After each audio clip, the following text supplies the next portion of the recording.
오늘 말씀의 제목은 달려가고 싶을 때 멈추어 물어보라입니다. 여러분, 우리가 성경을 읽을 때 가끔은 상상력을 동원할 필요가 있어요.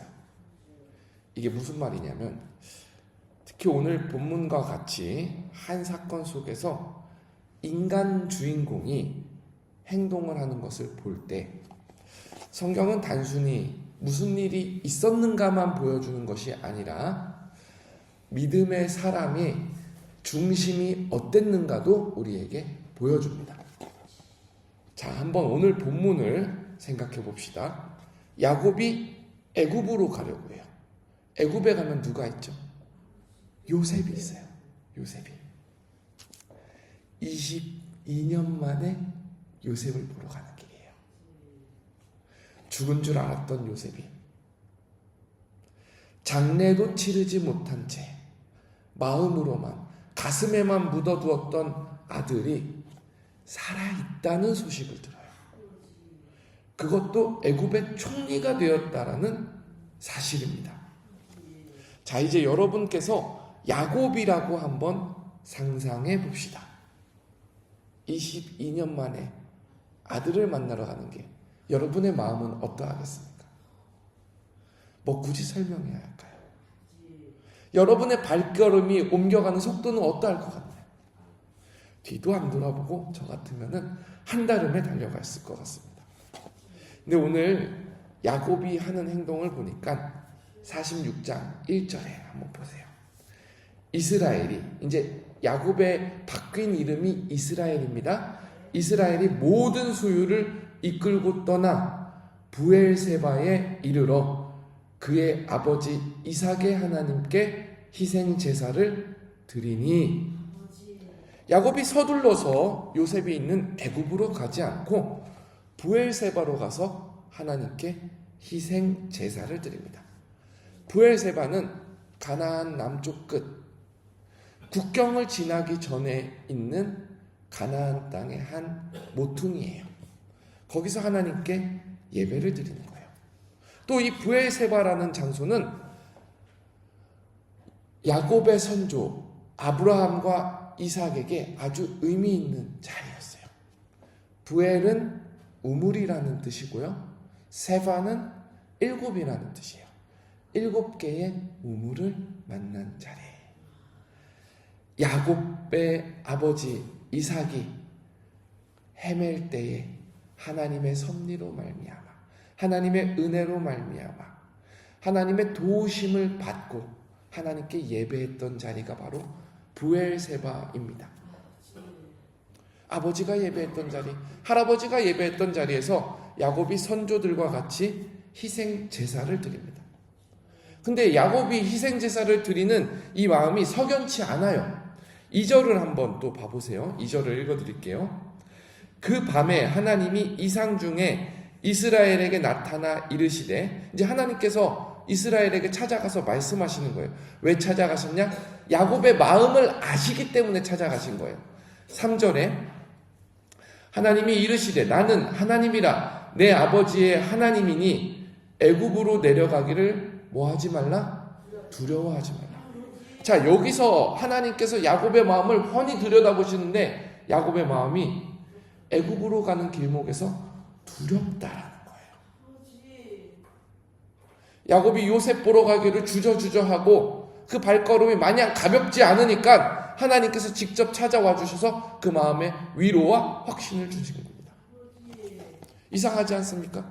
아들을 보러 가는데 그 아들이 애굽에서 아주 큰 나라의 총리가 되어 있다는데 가는 길이 두렵고 떨리대요. 저는 이 모습 속에서 야곱의 신앙이 완숙해진 것을 볼 수 있습니다. 완숙해졌어요. 야곱은 그동안의 세월 속에서 하나님께서 훈련하시는 그 훈련의 기간 속에서 신앙이 자라난 겁니다. 2가지 이유가 있습니다. 첫 번째, 야곱은 하나님과의 약속을 기억하는 사람이었다는 거예요. 야곱이 가나안 땅에서 사는 것은 우연치 않게 사는 것이 아닙니다. 야곱이 가나안 땅에서 사는 것은 하나님께서 야곱에게 그 땅을 주신다라고 하셨고, 하나님께서 야곱에게 가나안 땅에서 살라고 명령하셨어요. 그러니까 그 땅을 떠나는 결정이 야곱 혼자서 내릴 수 있는 결정이 아닌 거예요. 22년 만에 아들이 부른다고 해서 가는 길이라 할지라도 야곱은 희생제사 가운데 하나님께 길을 묻는, 멈춰서는 시간을 갖습니다.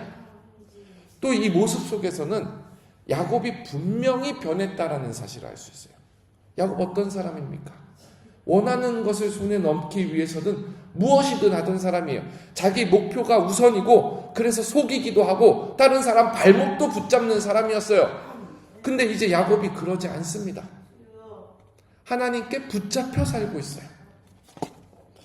사랑하는 여러분, 우리는 어떠합니까? 우리의 브엘세바에서 하나님과 마주하는 시간을 가지고 있습니까? 많은 신앙인들이 A를 선택할까 B를 선택할까 이거 두 개 두고 고민만 하고 있어요.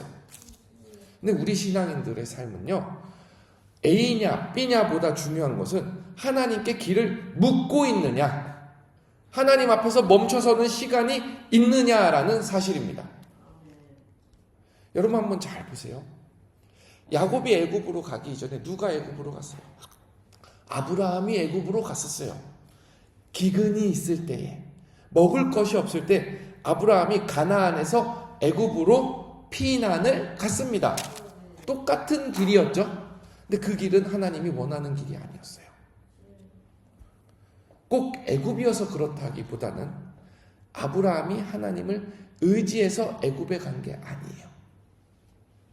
길을 묻지도 않았고 뜻을 묻지도 않았고, 오히려 애굽의 부요함이 눈이 들어와서 하나님을 의지하기보다 애굽의 그 부요함을 의지해서 아브라함은 떠났었던 거예요. 그러니까 하나님이 원치 않은 길이었어요. 그런데 이번에 하나님께서 야곱에게 말하기는 애굽으로 가라 그러시는 거예요.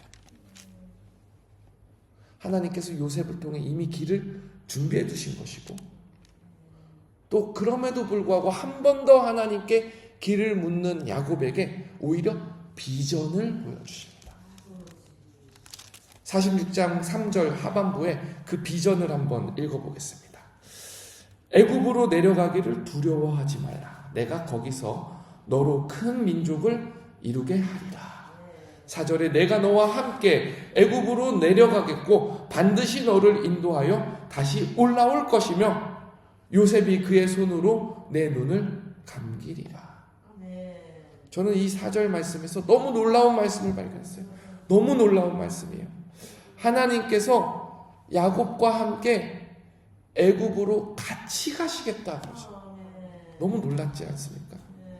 여러분, A냐 B냐가 중요한 게 아니라 선택의 기로에서 하나님께 길을 묻는지가 중요한 겁니다.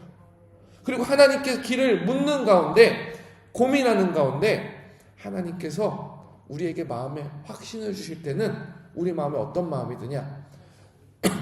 동이든 서든 어디든 상관없습니다. 주님과 함께 걷는 길이라면 어디든 갈 수 있습니다. 그것이 바로 우리 마음에 하나님께서 주시는 응답이고 하나님께서 주시는 인도하시는 길의 표지인 줄 믿습니다. 브엘세바의 야곱이 되십시오.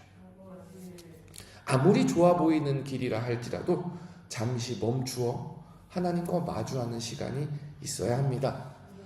아무리 가기 싫은 길이라 할지라도 잠시 돌이켜 하나님의 뜻을 생각해보는 기도의 시간이 있어야 합니다. 우리의 하나님은 우리의 아버지이십니다. 길을 묻는 어린 양에게 반드시 응답을 주시고 인도하실 줄 믿습니다. 그 길이 애굽이어도 상관없습니다. 그 길이 아골골짜기여도 상관없습니다. 그 길이 천국과는 대로는 더 좋습니다. 하나님께서 우리와 함께 하시기 때문입니다. 두려움을 바꾸어 말씀으로 확신과 평안을 주시는 것, 그것이 우리에게 응답인 줄 믿습니다. 오늘 아침에 이 기도회가 브엘세바와 같이 우리가 잠시 멈추어 하나님과 마주하며 하나님의 뜻을 구하는 시간이 되기를 주님의 이름으로 축복합니다. 우리 함께 기도하겠습니다.